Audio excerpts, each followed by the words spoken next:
Senhoras e senhores deputados, venho a esta tribuna, senhor presidente, falar de um projeto de lei de minha autoria que encontra-se devidamente engavetado, depois de ter sido aprovado em primeira votação. Nunca mais, por maior que seja o esforço, por maiores que sejam os acidentes que têm acontecido, o projeto não retorna à ordem do dia. Estou me referindo ao projeto que recupera a função do auxiliar do motorista no transporte rodoviário, o antigo cobrador, mas que é, na verdade, auxiliar do motorista. Os rodoviários estão sendo submetidos, ao longo dos últimos anos, a um grande sofrimento, porque muitos, ainda com um salário menor, que são chamados de motoristas júniores, são obrigados a dirigir e simultaneamente dar o troco, receber o pagamento das passagens. E isto, além de estressar o motorista, ainda indispõe o motorista para com os passageiros em função da pressa. Os passageiros, que obviamente têm seus compromissos, especialmente a pontualidade no trabalho, que os trabalhadores impontuais perdem o emprego. E aí, os atritos são muito grandes. Mas além dos atritos, ainda tem os acidentes, que não são poucos, porque só são registrados os acidentes que alcancem alguma proporção que motive a divulgação nos meios de comunicação. Mas o que acontece rotineiramente no dia a dia só fica registrado pelo próprio rodoviário ou para o passageiro, que também supliciado manifestou a sua reação. É curioso que basta viajar num ônibus que exatamente ao lado do motorista tem a inscrição: converse com o motorista somente o necessário. A bem da verdade, não se deve sequer conversar com o motorista, que ele precisa ter a sua atenção voltada única e exclusivamente para os problemas de trânsito.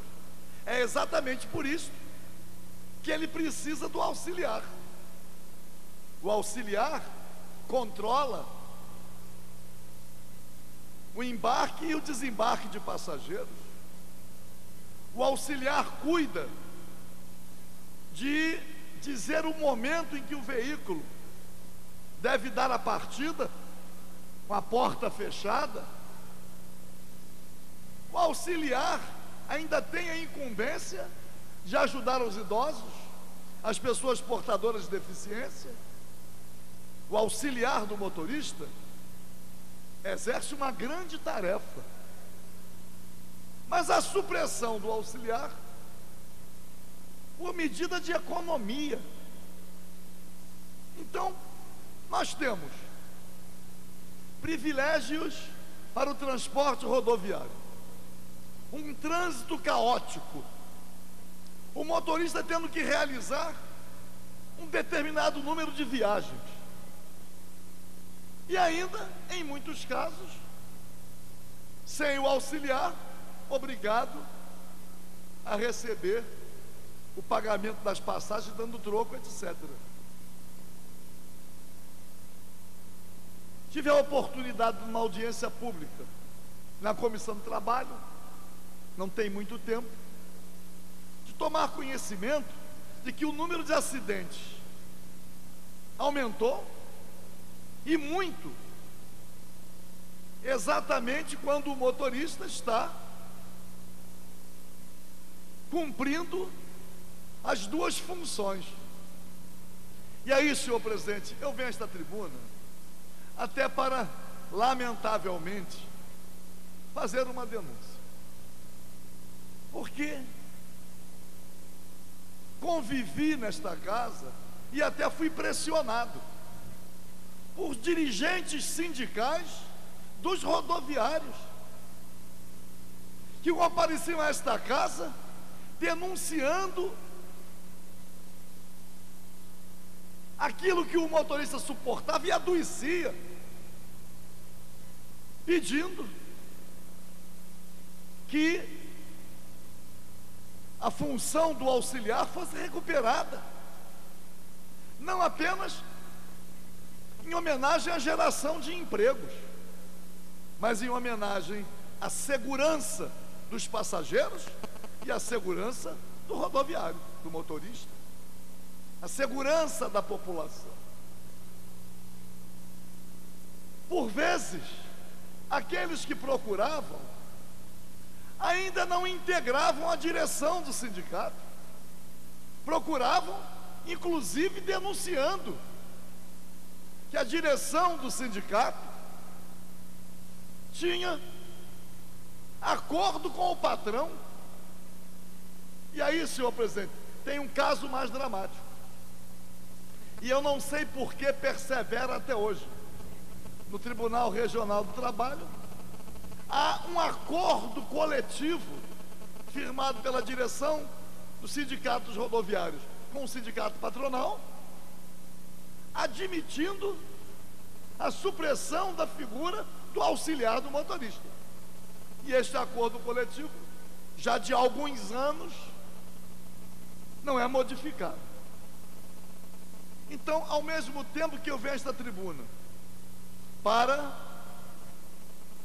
solicitar a Vossa Excelência, que eventualmente, porque estamos aguardando o retorno do presidente, para que o projeto de lei, votado em primeira votação, retorne para a votação em segunda votação, para que possamos superar esta dificuldade enfrentada pelos rodoviários e enfrentada pela população, recuperando os postos de trabalho também.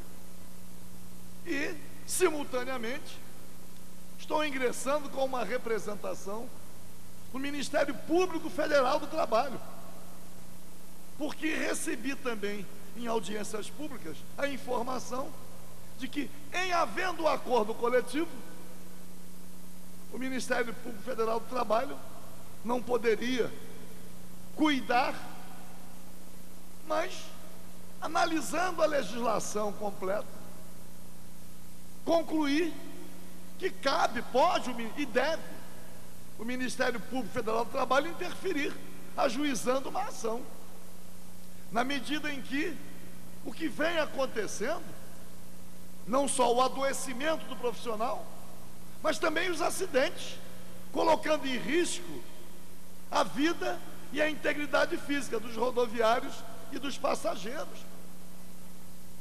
Então, o acordo coletivo que ainda prevalece, este acordo coletivo não se sustenta em função das consequências danosas para o conjunto da população e para os rodoviários.